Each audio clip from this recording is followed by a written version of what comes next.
I'm not sure I've ever heard two words, punk funk, when brought together that somehow like negate each other so powerfully, right?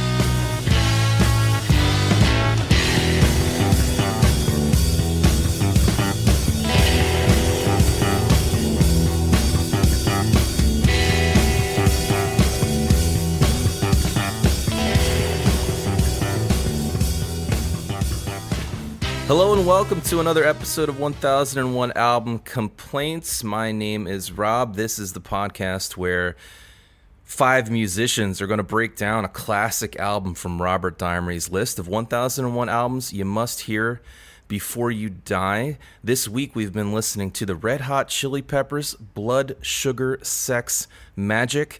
Certainly a big seller and a classic record, and we're going to have lots of hot takes. We're going to break these songs down musically. We're going to play a bunch of clips from the song, so don't worry if you're not super able to recall all the intricate parts of this material. We're gonna get you up to date, and at the end, we're gonna vote and tell you, was this record really worth your time? If you're not super familiar with it, is it really worth your time to go and get familiar with it? Now that's a different question than whether this is a good album, because the length of this is, well, yeah, we'll get to it. We'll get to it. I agree. It's the question is it a must-hear album before you die? Is it a must-hear album before you die? We'll be voting on that at the end, but we will break it down along the way, play many clips, talk about what we do and don't like, and ultimately not just is it a must-listen album, but why? Why or why not, right? So here we are. Let's get right into it by playing a snippet of the Red Hot Chili Peppers' first single off this album. It's called Give It Away.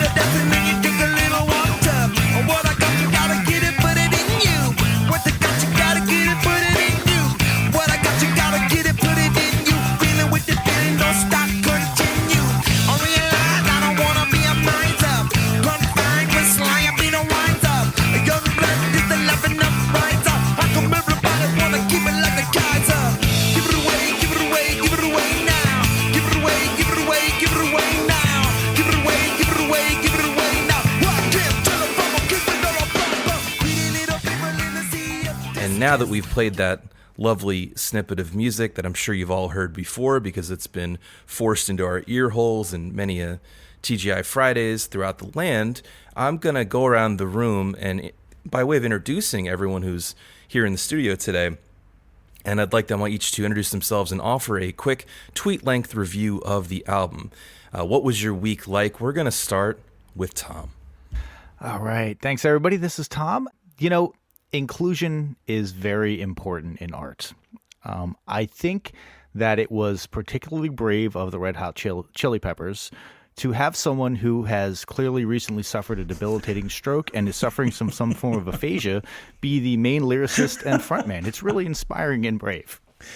They were ahead of their time. Ahead of their time, I know. Very woke. We're going to kick it over to Alan next. My tweet length review is, this was a really unexpectedly great effort from a band who, up to that point, was known more for wearing socks on their cocks than anything else. Excellent. I think that was a positive review, but we're gonna move it right along to the first guitar player we're gonna hear. I should mention today we have 3 bass players on the call and 2 guitar players. That's a hell of a lot of bass.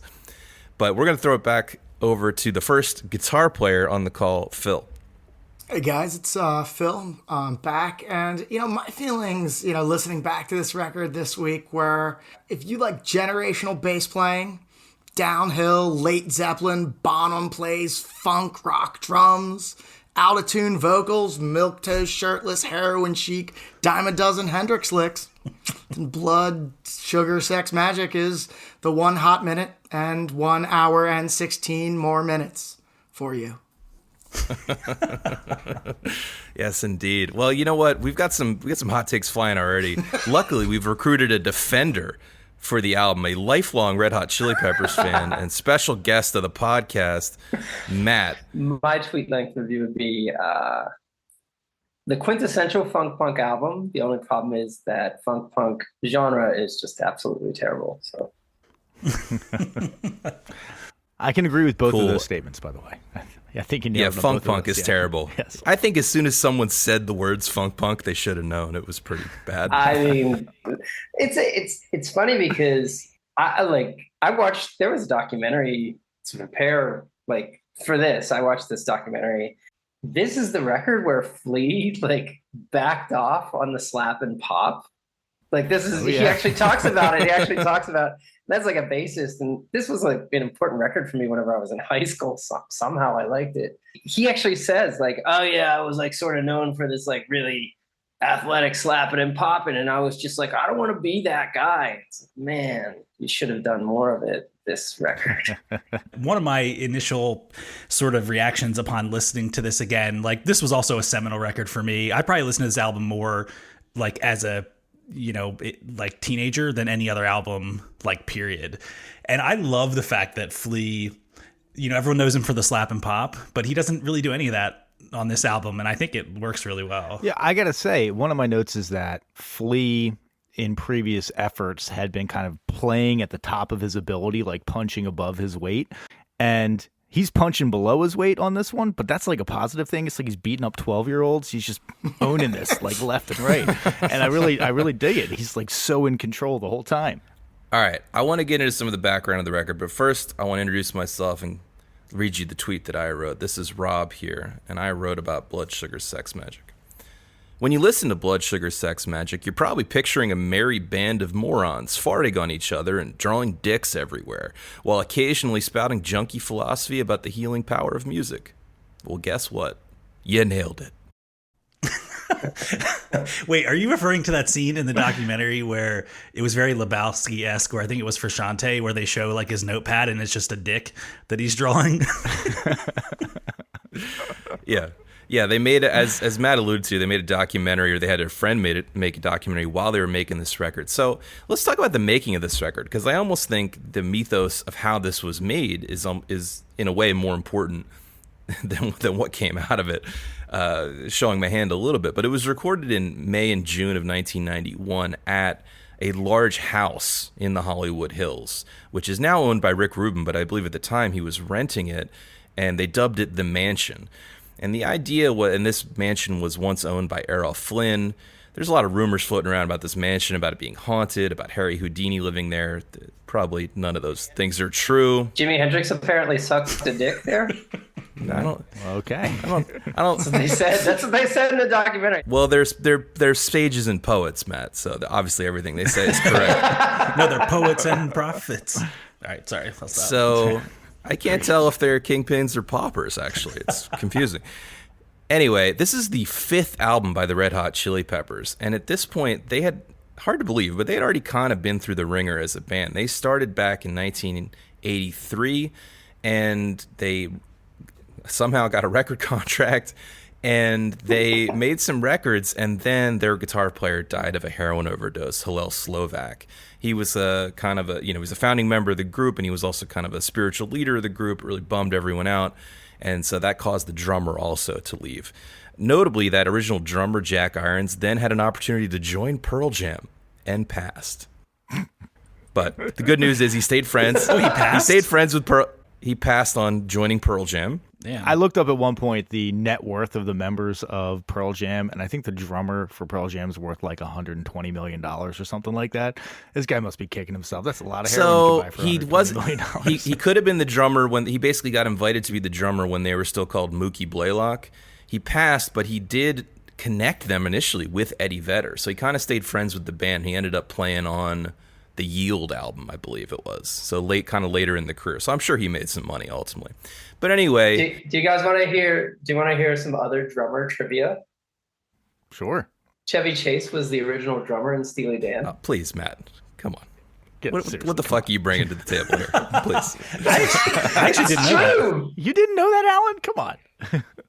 I'm being sarcastic, Matt. We all know Steely Dan trivia like the back of our hands. Oh, okay. You guys have Dan trivia. All right, let's talk background, and then we'll get into this band and talk about what's wrong with them, and perhaps what's right. So, produced by Rick Rubin. Rick Rubin, right, the sage Rick Rubin, is pretty early in his career at this point. The Red Hot Chili Peppers are on their 5th album, and it was for that last album called Mother's Milk that they, basically each album had them progressively getting more and more popular, touring bigger and bigger.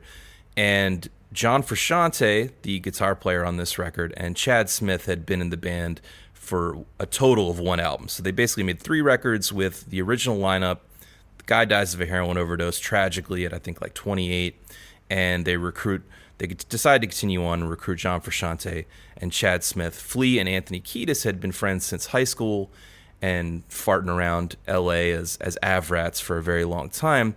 And one of the things they really disliked, huge surprise, is working within a professional recording studio. They found that a little stuffy, believe it or not. And so Rick Rubin has this bright idea once they hook up with him to rent this big house, set up all the recording equipment there. 3 out of 4 of the band members live there for a couple months, and it just sounds really cool. I think we can all agree that sounds like a cool experience that we'd maybe like to have in our lives, right? Sure. I do like, though, how Chad Smith was like, no, not doing that. He commuted from home. He's like, you guys are too crazy.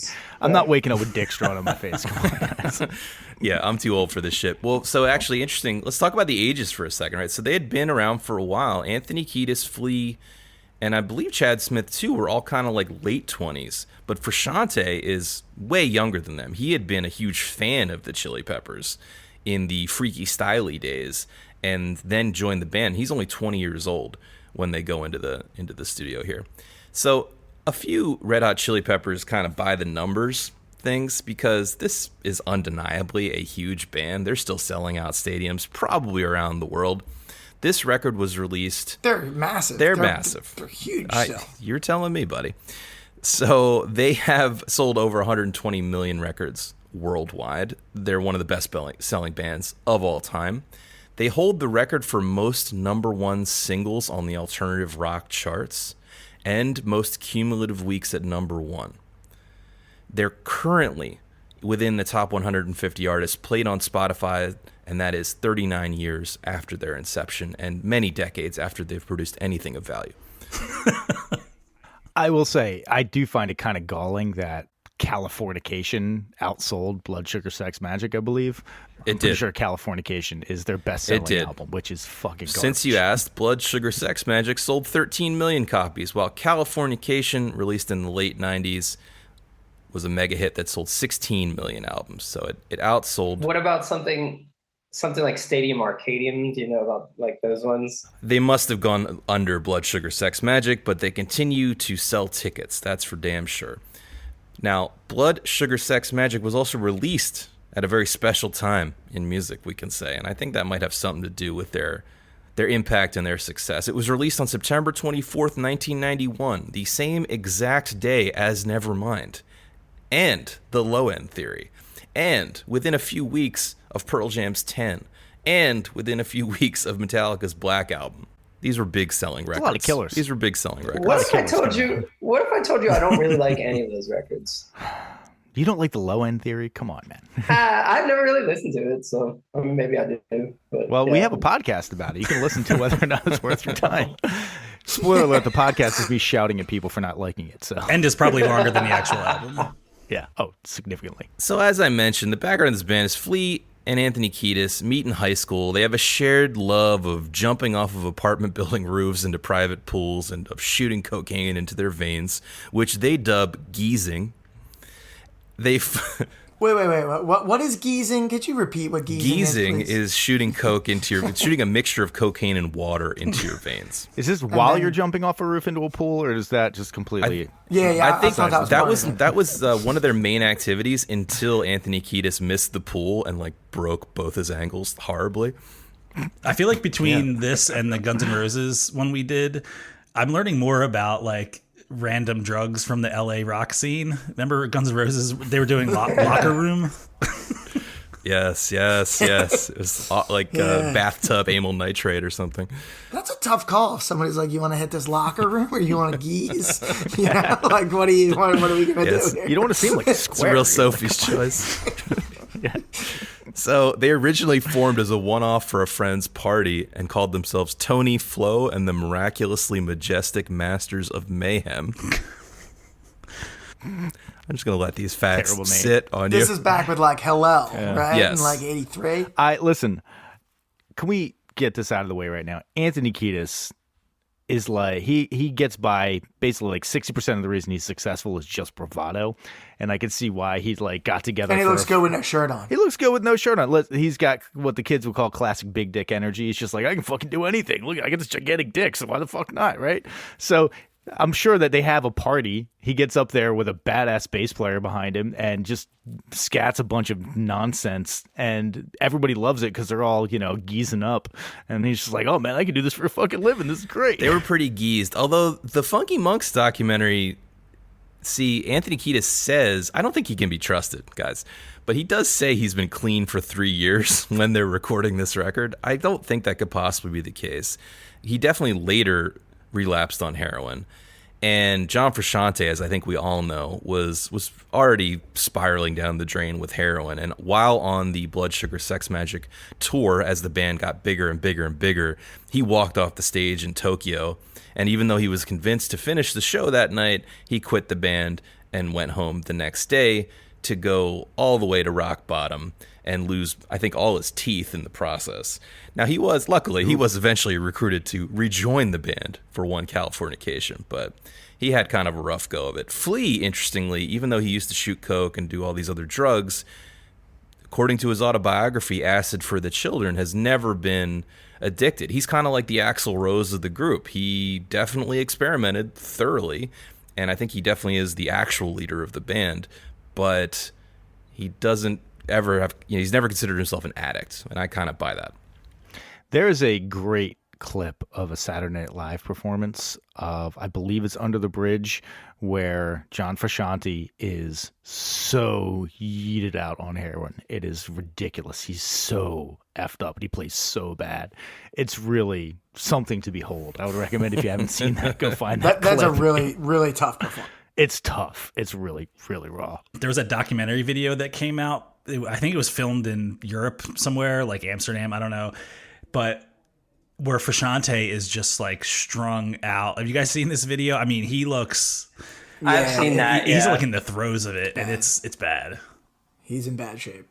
Luckily, he had all that Blood Sugar Sex Magik money to ride him through the down days and get him back to, I'm sure, now being a ridiculously successful, human Yeah, being. I mean, by all accounts, he looks very healthy, right? And given what he looked like in Holland or, wherever he was in 1999 in that one video, he's in really good shape compared to that. Is he still in Chili Peppers today? Yeah, he's on his like third stint, I think. Okay. Did they kick him out again after Californication? No, he left. He did a few records. Oh, okay. I think he might have left voluntarily, but I'm pretty sure he's in the band now. I heard him recently on another podcast, Gasp, Rick Rubin's podcast, being interviewed, and they were talking about his time. And I think at some point, I don't know if this Amsterdam video is part of what you're talking about, but some other musicians, I can't think of now who it was, like made a documentary about him, about the squalor he was living in, about how bad it was, I think as a way of intervening in his life, like in the late 90s, to try to get him. So there's some footage like that Might have been I it. recognized. I don't know if maybe I'm conflating that's the what I Amsterdam saw. thing. I don't know if that's it or not, but that's probably the one that I was referring to. Where he's just like living in this terribly squalorous apartment with graffiti all over the walls, and he's missing a bunch of his teeth. And he's playing just- songs that they're really just bad and poorly executed, obviously. Yeah, kind of a sad story. But anyway, he seems to be on the up and up these days. So anyway, this is the Red Hot Chili Peppers coming in on their 5th record. They got a new producer in Rick Rubin. They're excited about him. Now, Rick Rubin, we should mention, right? And I want to get into a discussion of what the hell Rick Rubin even does. I know we've touched on it a couple times. But at this point, Rick Rubin had under his belt, he'd worked with the Beastie Boys, Run DMC, LL, but also had worked with people like Danzig and Slayer. And interesting, didn't know this until this week, he had produced a couple of Andrew Dice Clay albums. It's kind of responsible for him. I've heard enough. Well, here's what Rick Rubin did, according to the Funky Monks documentary from Anthony Kiedis. He said, if Baron von Munchausen had ejaculated the four of us onto a chessboard, I would have to say Rick Rubin is the perfect chess player for that particular board. So that should answer all your questions. Classic. So yeah, I'm going to come in and say unabashedly, like, I am very pro Rick Rubin. And I could actually say, like, I watched the Ultimate albums about this record as well. Here's what Rick Rubin did. If you, like, for me at least, if you want to know what Rick Rubin does. He heard Anthony Kiedis singing Under the Bridge. And Kiedis said, it's a song I like, but it's not a Chili Peppers song. And Rick Rubin said to him, you're in the Chili Peppers, right? And he said, yeah. And he's like, you wrote it, so that means it's a Chili Peppers song. So, like, go take it to the guys and see if they like it. And that's the sound that they went forward with. That's why they're selling out stadiums. Like, he basically created, for better or worse, like, but he basically created that sound for them. He was the guy who gave them, like, okay, this is what you sound like going forward. See, yes, I heard that anecdote, and I'm glad about that. And I actually think Under the Bridge is a successful song, a very successful. I mean, obviously, it's a successful song, but I also like it as a song, believe it or not. Yeah, same. And so, yes, credit to Rick Rubin for encouraging that out of Kiedis. But what I disagree with is that Rubin makes a sound. He's very hands off. I don't think he's making a sound. I think he's creating. So I'm gonna sort of vacillate between, like, mocking these guys just because they're characters, but to be clear, I love this fucking album, and I think Rick Rubin is a great producer. I think that example you shared earlier, Matt, was where Flea's talking about his bass playing. There's another cut of Rick Rubin sort of like walking him through the Give It Away bass line, and he's kind of coaching him to not be as frenetic on bass and to just keep things simple. And I think that's, it's probably just, dozens of different little things like that I do think, if you're creating the conditions for them to kind of do their thing, I think there's something to be said for that. You can actually see in the clip that you're talking about, like, Flea goes up, he does, because the bass line to Give It Away is cool. I don't necessarily like the song as much, but he goes up, he does that cool slide thing, and you can see Flea trying to overplay. And you can see in the video Rubin being like, no. You're going to keep it simple on the low end of that. Like, that slide is the thing. Yeah, totally. Well, I think that, and I'm curious what, like, Rick Rubin had worked on directly before this, but I thought this record was, like, mastered, and the songs are real tight in and out, and there are elements of the bass playing that feel very hip-hop. The record isn't a hip-hop record at all, but there are elements of it that to me felt like intentionally, like, this section should sound like a sample, right? So when this section comes, it'll feel even more like a real bass. So it's interesting you say that, because in that same documentary, Funky Monks, it's strongly implied in a conversation between Rick Rubin, I might have heard it in the interview with Frusicante, where they were talking about this very thing that you're referring to, Phil, which is that he was known as a hip-hop producer, and they were excited by what he brought to the arrangement from that angle, which is like muting things or leaving, we don't need a guitar in the first verse. It can take the heat in the second verse, so to speak, and things like that. But in the conversation, they seem to be saying that Rubin had not produced any band with drums before, but that's simply not true. So I'm definitely little confused by that, but he definitely had that mindset of selective muting, and the Chili Peppers at least feel like, or at least John Frusciante felt like that brought some new ideas to their arrangement style versus them just playing hard all the time, 100% of the songs. I did see something that specifically, like, Frusciante was a little bit annoyed that on Mother's Milk, the producer was pushing them to be more of like a hard rock band. And he was like, I'm not naturally a hard rock guitar player. I don't want to be just like shredding hard rock all the time. And I want to be a little bit more kind of laid back and funky. And honestly, you got a bass player like Flea, and they're trying to push you away from like a funky sound and more toward a hard rock sound. Like, he shreds hard rock. We talked about on that, Mars Volta, D-Louse, and the Comatorium. He absolutely destroys that album. But, funk is kind of where he lives. And I think that this album is the sort of probably, I would imagine, maybe a little bit less punky, but less punk, but the same amount of funk that they were bringing to those early, days of playing parties and, breaking into houses for crazy debaucherous fucking impromptu house parties. Yeah, I think you're definitely right. I think the amount of they played a lot more heavy metal riffs and things like that in their earlier days, and they believe it or not, they relaxed into it a bit on this record. So, listen, I think we've covered all the main person. Oh, one other guy I wanted to mention was the engineer on this record, Brendan O'Brien. Get this, he's the engineer. He's working in the house with them. Yeah. Get this guy's resume. He mixed Pearl Jam's 10. He's listed as the producer on Stone Temple Pilots' Core and the follow-up records. He's the producer on Evil Empire. He's the producer on Bruce Springsteen's The Rising. See, you just fucked it up right there. No, I was kidding. Now his greatest credit, he plays Mellotron on Sir Psycho Sexy. How dare you, Alan? One thing I want to bring up. Which I was going to bring up the Mellotrons anyway. They're great. This isn't going to be a 20-minute Mellotron dissertation from you, Phil. I want to talk about Chad Smith. About Mellotrons? I want to talk about Chad Smith and about how apparently when he first tried out for the band, they didn't want him to be in the band because of the way that he looked. And he described himself as having long hair, wearing a do-rag bandana, and wearing cut-off Metallica T-shirts. And there was no fucking way. And which is what Will Ferrell would dress up as to make fun of being the drummer of the Chili Peppers. I think it's fucking amazing. He actually was that guy. If you get booted from the Chili Peppers, or if you're questioned about the Chili Peppers because of how you look, man, I don't that's pretty fucked up. Okay, let's segue into talking about the songs. We played a little snippet of that first single, Give It Away, but let's just drop in on another section of that tune right now. What I got, you gotta get it, put it in you.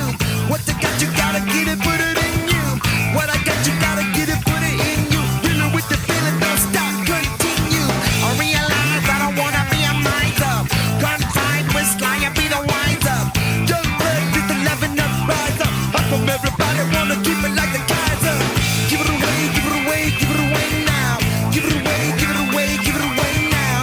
Give it away, give it away, give it away now. Give it away, give it away, give it away now. Give it away now. Give it away now. Give it away now. Give it away now. Give it away now. Give it away now. Give it away now. Give it away now. Give it away now. Give it away now. Give it away now. Give it away now.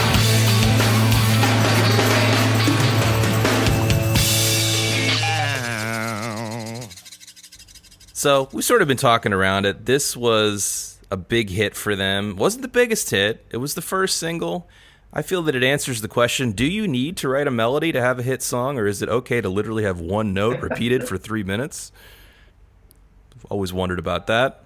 This is another Rick Rubin moment, though, because in that documentary, Kiedis says he's just improvising gibberish, and he goes, give it away, give it away, give it away. And Rubin says, that's the hook.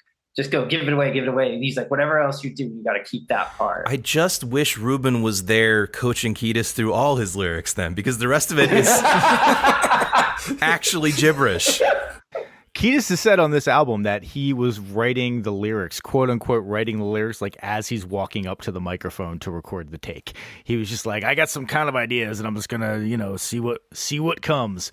He has a very jazz ethos. He has an impressionistic and stream of freestyle, baby, style to his lyric writing, which just means he didn't work on it, basically. I would have thought that he really thought out these lyrics for months in advance by how clever and sharp they are. Well, yeah, I mean, why does everyone want to keep it like a Kaiser? What the fuck does that even mean? That's what I've never understood what the hell that even means. Also, why does he have to say this 3 times in a row? What I got to get it, put it in you. Why? There's a lot you can rhyme with that, but 3 times in a row? He enjoys sexual congress, Alan. He could have said, what I want is I want to hug and kiss you. Come on. Yeah, that's a classic Simpsons moment, right? Oh, yeah. Like that's what we get from that is a classic Simpsons moment. I think though that the best line of this, and I've actually always really liked this line, is he said, "Feeling good, my brother gonna hug me, drinking my juice, young love, chug a lug me." I've always thought that's a really good euphemism for a blowjob. It's fucking great. I'll just say it. I've never liked this song. I'm the right age to like this, and I've always hated this. The video was terrible. The song is terrible, mostly because Kiedis shits on this and almost every track on there. Like, maybe if this was released as an instrumental, maybe I could have dealt with it. But speaking of, This could be cool as an instrumental. it could be, yeah. But Kiedis insists the on lack of singing melody. all the way to the end. Yeah, despite the lack of melody, he insists on singing and scatting. Especially if it's got that mouth harp in there still. Kiedis insists on singing all the way to the end. The band is like fading out, and he's still slinging gibberish. Like he thinks he's. Well, he also comes in at the Exactly. very beginning, with Crank It. That's it. Like he just has to be heard. I don't know if he's like insecure about not playing an instrument or something. Yes, I think that's what it is. The other thing on the mix, I think the mix for this record is actually really strange. I like how Flea sounds more or less, but I think the snare drum is even more gunshotty than Bob Clearmountain's Born in the USA snare. It's pretty abrasive. It is interesting how it sounds very far away, yet very loud, right? I could picture Chad Smith as the kind of like play from the shoulder type of drummer who's just shattering sticks, left and right in the studio. I actually kind of like the drum sound because, this band is the rhythm section, right? Yeah, if they Chad have a Smith, different Flea, rhythm section, there's nothing. See, to here's this the thing. band at all. I do agree with that. They are a tight ass rhythm section, but I think Frusicante is such an X factor in this album, and it's so clear when you listen to One Hot Minute. I feel like he's just such like glue with all the parts. He wrote most of the melodies on the song or on the album. I think he does not get enough. And Phil, you look like you're ready to put me in my place here. Alan, I didn't see you do the air quotes on melodies. You should have. You were missing the air quotes on melodies there, right? Yes. Melodic elements. I don't think Frusciante's bad. I just think a lot of guitar players would sound really good playing with these two guys. Not Dave Navarro. One Hot Minute is not a bad album. It's better than Californication. No, I disagree with that. I was just going to say one quick note about One Hot Minute is, Frusciante left the band. They got Dave Navarro, but also apparently Kiedis was so whacked on heroin that Flea had to take over a lot of the writing duties, probably both from Frusciante and Kiedis. And so that might be why the song quality may have suffered a little bit. Yeah, because I think Navarro was a heroin addict. Saying Flea can't write a song. I'm a little. Yeah, probably. Just to talk about the rhythm section really quickly, I really like genre funk music, like deep cut Curtis Mayfield albums and stuff like that.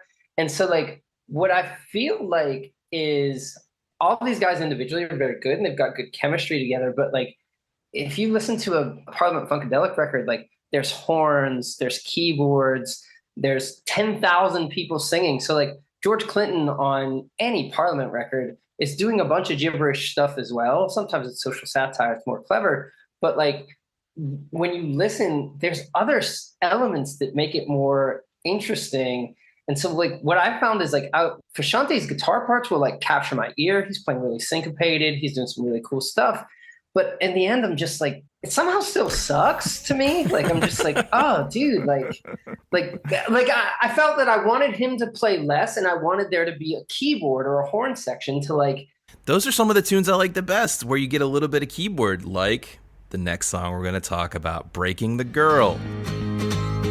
I am a man cut from the north.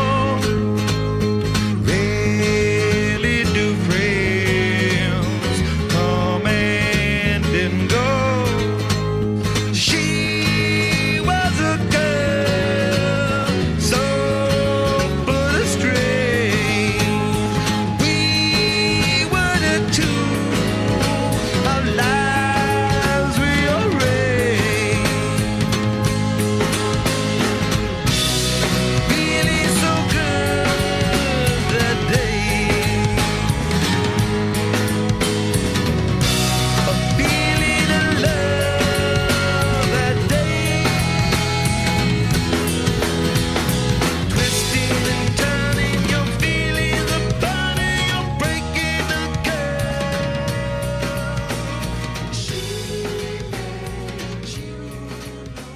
right, I think this is the best song on the record. I know I'm not gonna win any friends here. Like, I know it's not the cool opinion, but I think Chilled Out Chili Peppers, where Kiedis is not yell rapping at me, is better.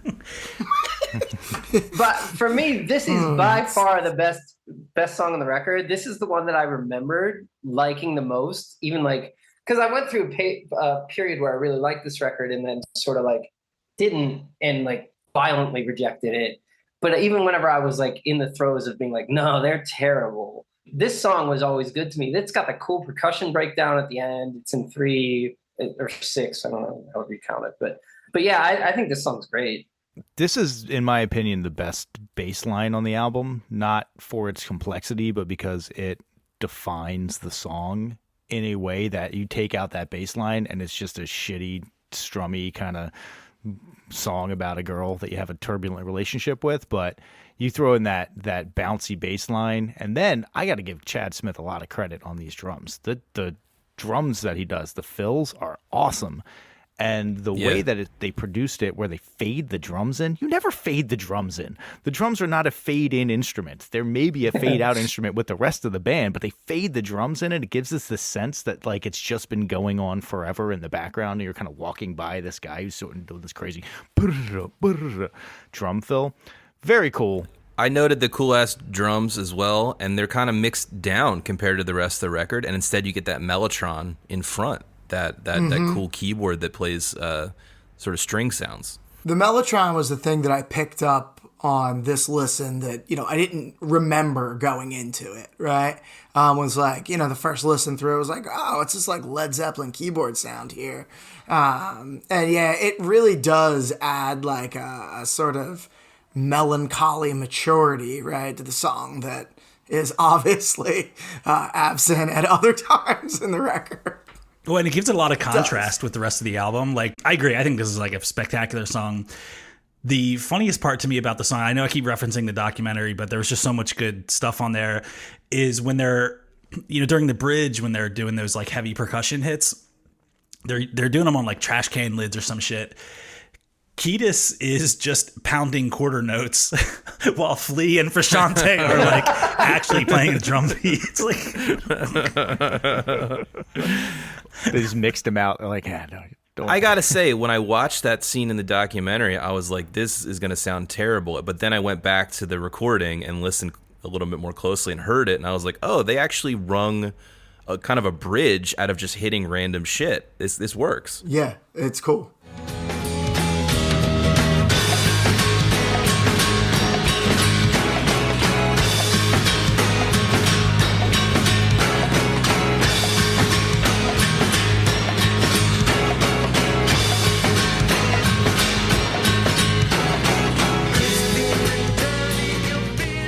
My favorite part of the documentary is this part in Breaking the Girl where there's some guy, he's like a writer for Hustler or something. And he comes in and like the only song on the record that's not about sex, it's about a breakup. And he's like, yeah, man, like breaking the girl. And like, it's about fucking like taking her virginity, right? And you can see everyone is looking at him like, what are you talking about, you piece of shit? And then he starts going like, he's like, you're with the Rube now, man. The Rube's like sexy, and you can see Rick Rubin just is like not even Buddhist in that moment. Like Anthony Kiedis is like, none of it. He's like, this song's actually about my suicidal ex-girlfriend. You fucking asshole. Like it was just so like it really made me happy. Like I was like, oh, glad I watched this. I will give Anthony Kiedis credit. These lyrics are actually pretty good lyrics. I think so too. Yeah, they're pretty good, and they. When you read the backstory about he was in a turbulent relationship with a girl and she was a model and would lock herself in the room, threatened to kill herself and refused to move out of his house and stuff. Like, it sounds like, like, okay, I get that story out of the lyrics. I also like my favorite part of that story is that the way that he broke up with her is he bought her a ticket to Italy and was like, oh, you got some modeling gigs in Italy, I'll just pay for your flight to Italy, and then just completely ghosted her and never called her again. It's like, phew, thank God that crazy bitch out of my house, changed locks and never returned those phone calls. Solid party gift. Class act. Classy, yeah, very classy. The other breakup song on the record is "Could Have Lied," which is about Sinead O'Connor. I saw that. What the? Can you imagine what that relationship was like with those two? really cannot imagine, actually. Like, That song I find to be one of the more unfortunate songs on the record, mainly because I associate that with the whole later terrible part of their career. I feel like Dad the rock. whole it's all of that stuff, Stadium Arcadium, it all sounds like that song to me, and I'm just like, oh fuck. Back to Breaking the Girl. I think Kiedis is capable of writing good lyrics when he actually uses a pen and paper and writes them down. I think that's the message here. And if you're writing lyrics, that's a hot take, Rob. He's good at writing lyrics when he writes lyrics, and doesn't just get up there and mumble like an insane person on the street corner. Speaking of mumbling on a street corner, let's move on to the next song on our focus list, Mellow Ship Slinky in B major.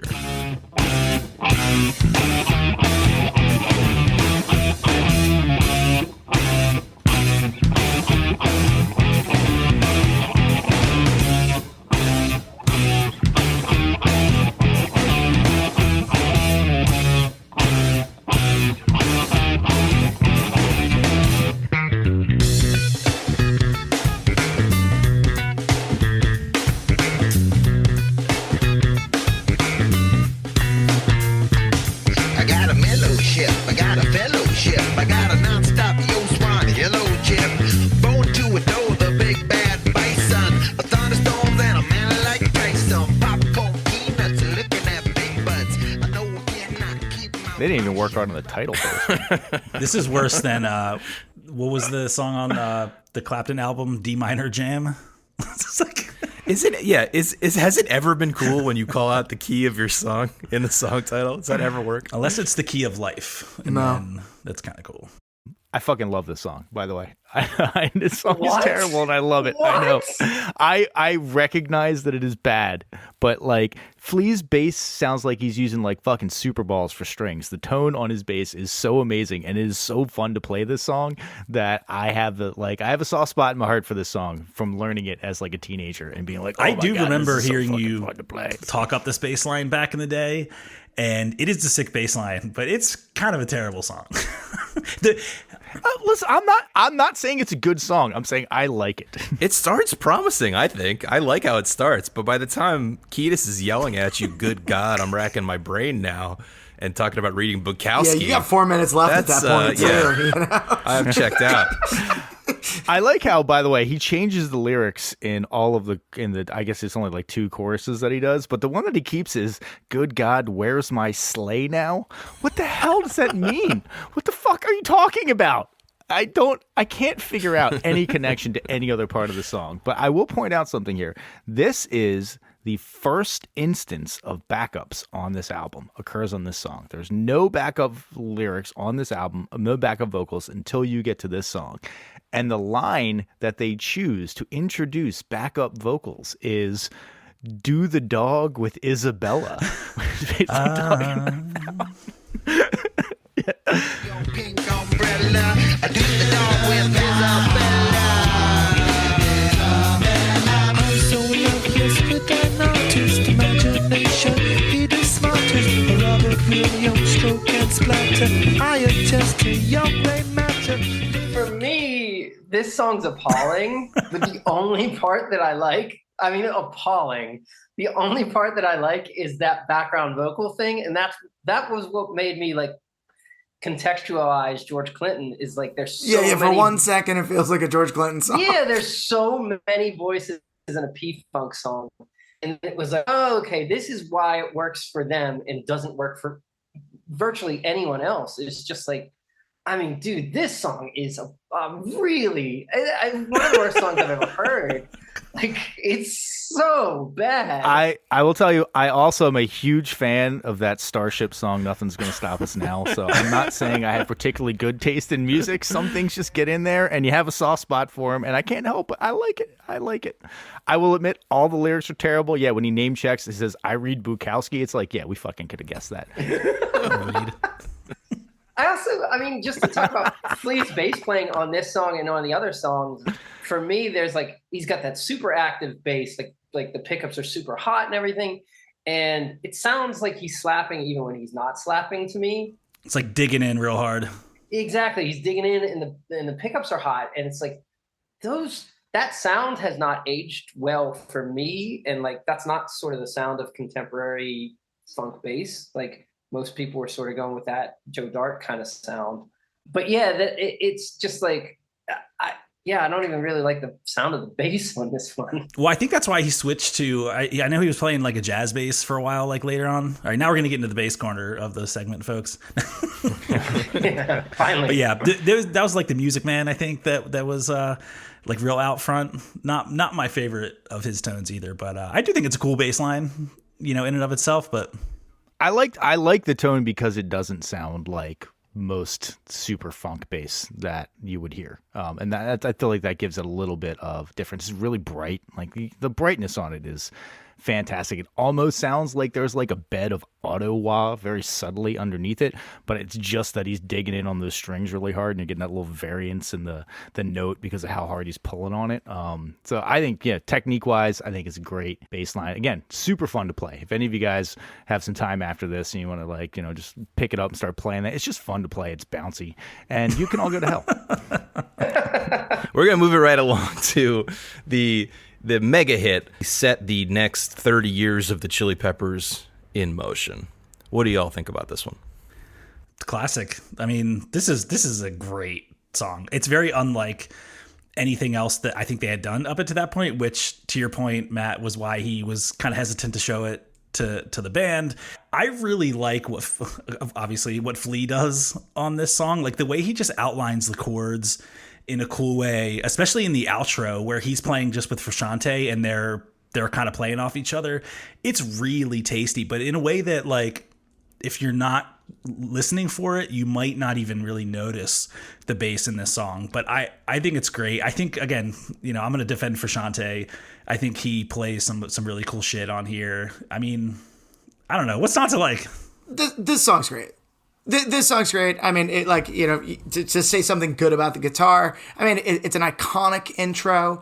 It sort of deceives you into hearing this like double stop, right? With those sort of 2-note like clusters you hear at the beginning and the end of the phrase. And you can play it that way, but what it's really doing is like setting up this really cool stereo image that'll pay off with a chorus effect later in the song. It's awesome. It's a great classic rock song. I think it's Frusciante's most successful guitar part, and same. Sounds great. Definitely on this record, maybe of all time. And I was, I don't know if you guys listened to the extended version on Spotify, but the fact that they were, I guess, doing a couple of those Axis Bold as Love Jimi Hendrix covers live at the time, and they're on the extended version, that kind of that connected a little thread in my mind of like the style of guitar he is trying to play.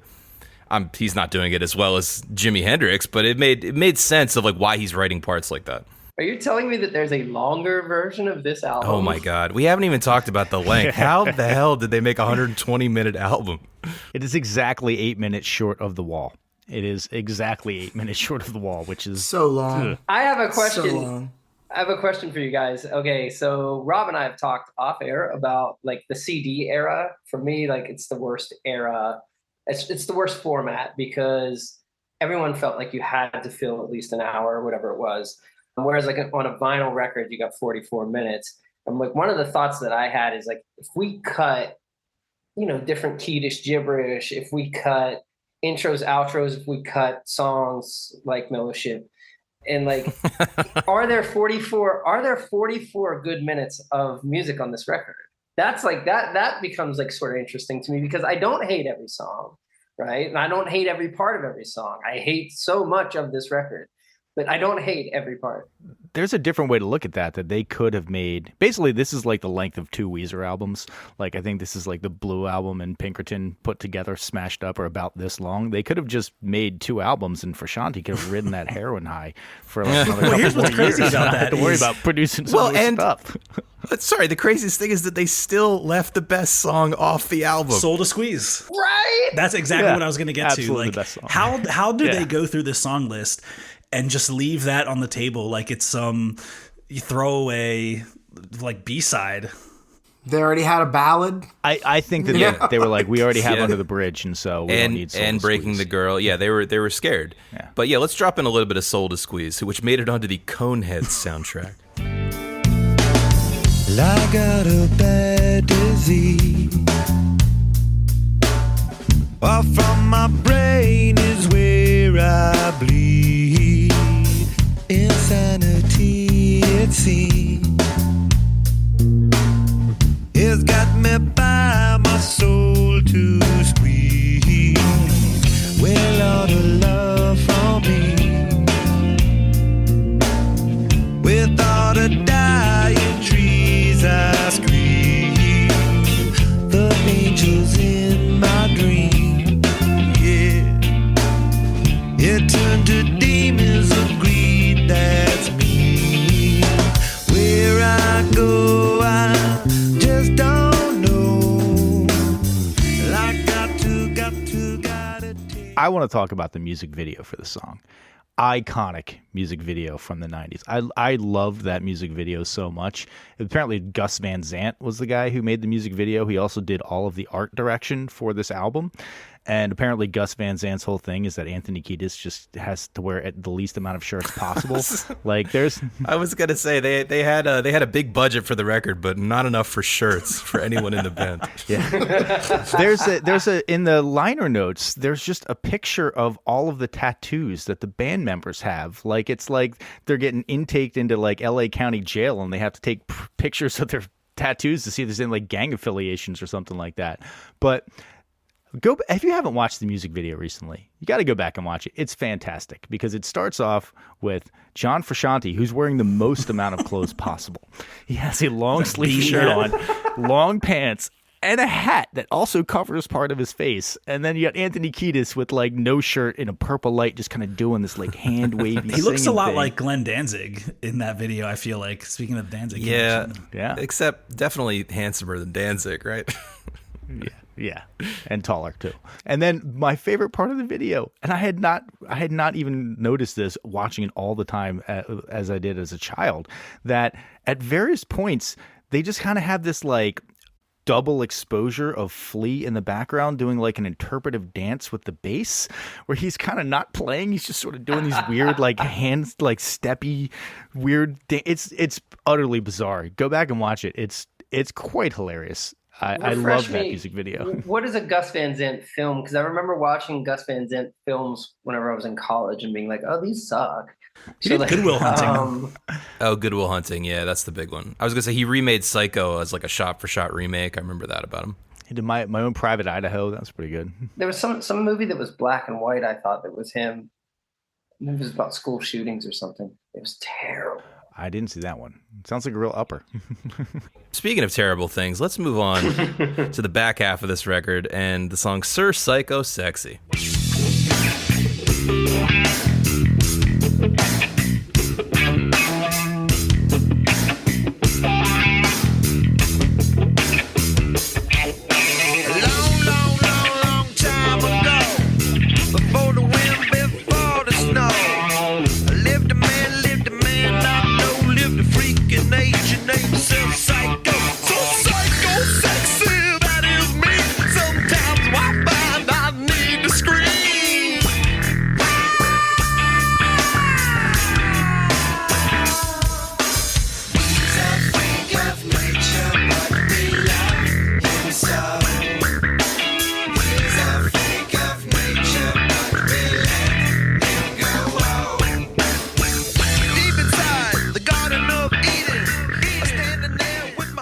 Stir up some controversy. This is both among my favorite moments on this album and least favorite.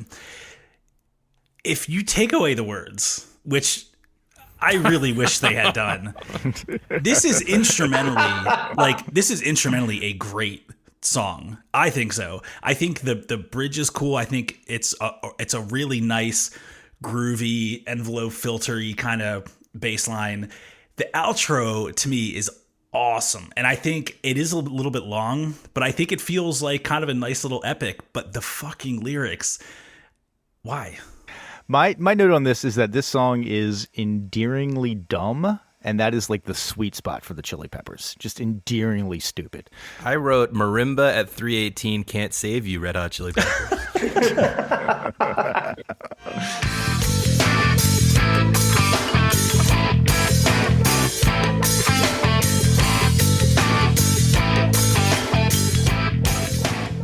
I think for me, there was this, like, I've mentioned them a few times, but it's because Parliament Funkadelic's important to this record, right? And they're important to me. And anytime I hear a band, including Cameo, Cameo, who's a band I really like, before they were sort of the 80s synth funk band that, you know, became popular, they did like, the Gap band did like P-Funk knockoffs. And it's like only one band has ever gotten away with that. When he goes, psycho sexy, that is me. Like, that's like him trying to do like the second voice character thing that George Clinton does.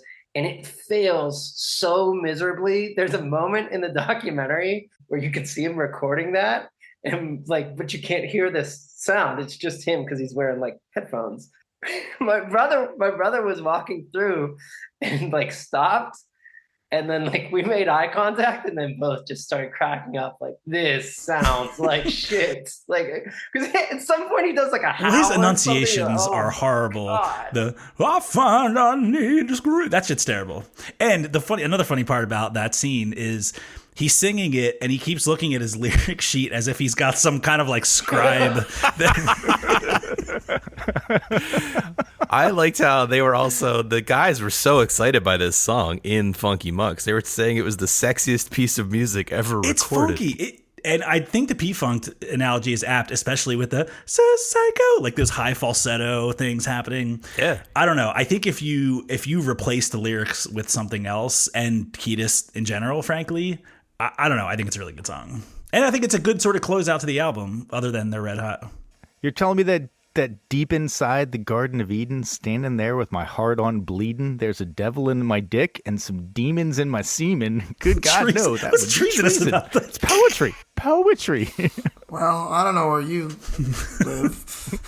Vote. Good God. Okay, I've had almost about enough of this, but we have one more song to talk about here. It's called Apache Rose Peacock.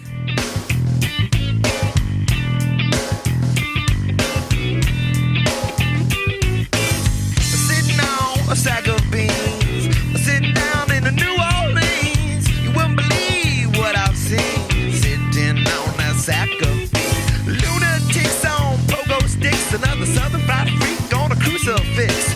Hicks don't mix with politics, people on the street just kicking to the licks. It's my favorite place to be. It's not a land called Honolulu, or mentally or physically. I wanna be in the New Orleans. Is this the one where Kiedis like just makes up like a Dr. Seuss rhyme at the beginning? Sitting on a sack of beans? I don't know. That's exactly what it sounds like to me. This is the one that sucks, Alan. It's his tribute to the musical city of New Orleans. At some point he says, just when I thought I had seen it all, my eyes popped out, my dick got hard, and I dropped my jaw. And even when I was like an unabashed fan, I remember that coming on when I was like around my friends and just being embarrassed, being like, oh God, like this isn't the kind of thing I want to be associated with.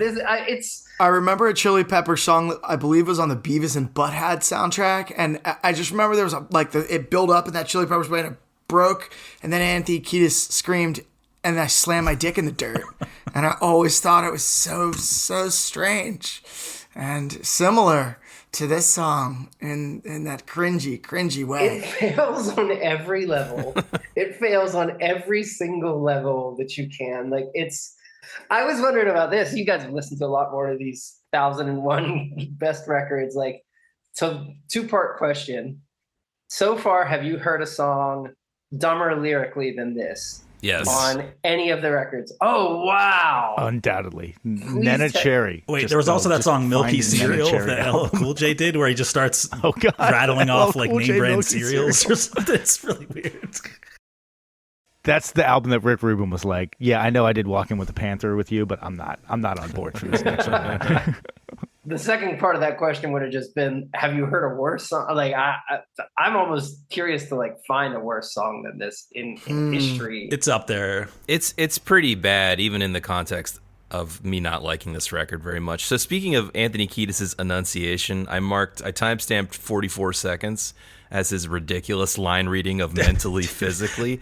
But then I listened further, and he repeats it every single time. That was the first note I had for this song, other than the Dr. Seuss thing. The mentally or physically, like, why?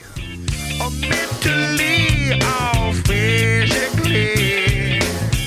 Why? Oh yeah, that was my like he's trying to do like a Kermit the Frog voice or something like that. I don't understand what he's trying to get away with there. But you do get trumpet. Hard panned, I believe it's to the left. Yeah. Little hard pan left trumpet. It's not a horn Is that section. Flea it's just playing a the little trumpet? Because I know. Yeah. That is Flea, I think. Yeah. Yeah, so Flea, so for those who don't know, the audience perhaps, Flea started as a trumpet player. He was a jazz guy. He grew up in the household. His stepfather that he grew up with, that was effectively his father, was a jazz musician. And it wasn't until he met up with that guy Hillel Slovak that guy told him to play bass to be in his band in high school.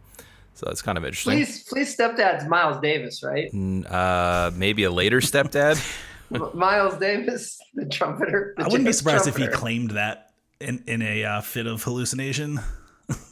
I think we should just start rumors, Yeah, I like that actually. Yeah, Flea's stepdad was definitely a violent drunk, so it's possible. I didn't realize until I was researching this album that Flea was born in Australia, which is I didn't know that either. odd. I didn't realize that he was born with the face of a garden gnome, even when he was a young man. It has the benefit of him aging well because he looks old when he's young. I was going to say he's growing actually he is the guy that I feel like has had a relatively consistent style throughout. Like Anthony Kiedis now has got like the short, like hipster haircut shit going on. He just looks terrible. And but Flea has just always been Flea. He probably at like 12 years old looked like that haggard old alcoholic, and he's just been rocking it ever since. Good for this him. is an example. I think on the Guns N' Roses episode we talked about how the nicknames really make the band sound cooler. But this is an example how one nickname, Flea, really ties the whole band together, because otherwise it's Michael, Anthony, Chad, and John. It's kind of like this podcast. And on that note, we're gonna take it around the horn, and the only thing remaining here, we've talked this album to death. Is it worth listening to? Is it a must listen, in fact, before you die? Blood Sugar Sex Magik. I'm throwing it to Tom first. So I am going to vote yes on this one for two reasons. Number one, I like the album. I think that there are some good high points. There's definitely some low points. I like the album. Two, I think the maybe more important reason is that Chili Peppers are still making music and they're still really popular. And if all that you know about them is Californication and you maybe have heard Under the Bridge, that does not give you a solid foundation to shit on their current music. And so for all of those reasons, I will give it a yes with a caveat. It is way too goddamn long and it will be a slog to get through. But I think that it's like a Russian novel. You will appreciate having read it more than you will appreciate reading it, So Chekhov's dick appears in the first act. Alan, what do you think? Yeah, I'm going to say yes. I think, obviously, for me, there's like the nostalgia factor of listening to this album as many as 800 times in high school. I'm not sure if that's accurate, but I agree with your point, Tom. I think if you're a fan of the Chili Peppers now and you go to their shows, but you don't know about this side of them, I think you're really like missing out on a big part of, I think, what made them kind of cool. And the album is definitely bloated. It's unnecessarily vulgar. It's just lame on a lot of levels. But I think musically, it's actually really solid. And I do think it's worth a listen. Interesting. Okay, let's send it to Phil. So I'm also going to give it a reluctant yes. It has just a little bit of nostalgia for me, and I also think it sort of plays oddly well as music you don't have to pay attention to. Similar to Metallica's Black Album, though, this feels like the end of something. Like, this is the end of, like, the freaky, styly, through mother's milk experience. It sort of brings them to mainstream fruition. Band turns really bad from there. But yeah, I think it's a pretty cool record. I wish 17 songs were 9 songs. I wish the B-sides had no lyrics and Flea on trumpet. All right. Well, I guess our votes don't matter, but Matt, what do you think? I will say this. I think like there's an interesting aspect to it of like the birth of sort of dad rock Chili Peppers, where you can see like, oh, they found their sound and that's how they sell out arenas and stuff and do the halftime at the Super Bowl. And that is interesting. But if somebody were on their deathbed and looking for a record, I would be like, you don't need this one, man. That's an hour and 17 minutes of your life. You're going to could extend their life, though, a little bit if they have to listen to all of this. Yeah, I was gonna say. It'll make it feel like it's like 4 hours long. Yeah. It's just like, why would you have to listen to this? Imagine being dying and just hearing Mellowship and being like, who told me that this Well, was a because thing? apparently you have to listen to 1001 records. How would you be sitting on a sack of beans? So yeah, I think the record's terrible, full stop. And no, I don't think you have to listen to it before you die. Wow, contentious room. A little surprised by how the vote went, to be honest with you. I am also going to go no. I've never liked this. I never signed on for this. Nobody here is surprised by that I vote. kind of think Californication is a better record, even though I don't care for that either. Right? Yeah, And I kind of feel like that. It's not even that edgy. I took a listen through Stadium Arcadium or whatever the other dad rock stuff is, which I'm also not very familiar with, and then compared it to this. It doesn't sound that different to the punk funk elements on this. I'm not hearing it. And I think, and here's one more factoid, which is that I think Flea knows the Red Hot Chili Peppers are bullshit, and Of so course. as soon as he got a little bit of juice with Blood Sugar Sex Magik, everyone else goes off and makes solo records, which are of course terrible. Flea goes, I'm going to play on everyone else's record. I'm going to play on the Alanis Morissette record. I'm going to play on the Mars Volta record, and he builds a career for himself as a session musician that will outlast this band. So when the aliens come, he did a record with Tony Allen and stuff like that. I mean, he plays with Ornette Coleman now. Like, Flea is cool, man. he properly set up his legacy, is my point. So it's a no from me. I was going to say that I've noticed over the course of the podcast that I'm not sure I've ever heard 2 words, punk funk, when brought together that somehow like negate each other so powerfully, right? Or like undo each other so powerfully. Okay. Well, that is that. The Chili Peppers, you made it one more accolade on your dad rock pile. It was a 3-2 vote. You squeaked in. You're on the list, baby. Issue resolved for now, until we get to Californication, I imagine. But the only thing that remains for us to do this week is to get our homework for next week. So I'm going to kick it over to Tom for that. Excellent. All right. Thank you very much for sticking around to the bitter end of this podcast. And we are excited to move on to hopefully an album that will come in under an hour. We'll see if we can make that happen. I don't know if that's in the cards or not, but we are going to bust out that Albinator and we are going to see what is coming. So without any further ado, drum roll, please. We will be listening to... The band is Spiritualized. I have never heard of them before. And the album is Lazer Guided Melodies. And that's a pretty stupid album name. So I don't know if I'm excited for this. Let's play Guess the Genre, because I've never heard this either. Noisy indie bullshit. Power pop. Do you think it's like shoegazy kind of stuff? I think so. I saw these guys once at a small festival, and I just remember the lead singer faced... like his back was to the audience, and so I dubbed them assholes forever. I had one other thought, which is like, can you think of a genre worse than punk funk? New metal. Rap rock. Rock new metal. Okay, you got 2 there. That works. Okay. Let me introduce you to a little album called Devil Without a Cause. A Kid Rock. What's the one, hot dog flavored water? Is that the Limp Bizkit? Chocolate starfish in the hot dog flavored water. Jesus Christ. On the list. No, On the it list. can't be. Okay. It's been a lovely conversation, a journey, if I may say, with you fellows. And to the dear audience, if you think we got it right, if you think we got it wrong, either way, we'd love to hear about it. Put this on your Chili Peppers /Dadrock forum and get us yelled at, or email us over at 1001albumcomplaints@gmail.com. We'd love to hear from you. We'll take everything you say into our hearts, and then if you disagree with us, we'll throw it in the trash, obviously. With that, we're going to close it out for this week of 1001 Album Complaints. I have been Rob. I've been Alan. I've been Tom. I've been Phil. I have been Matt. Boosh.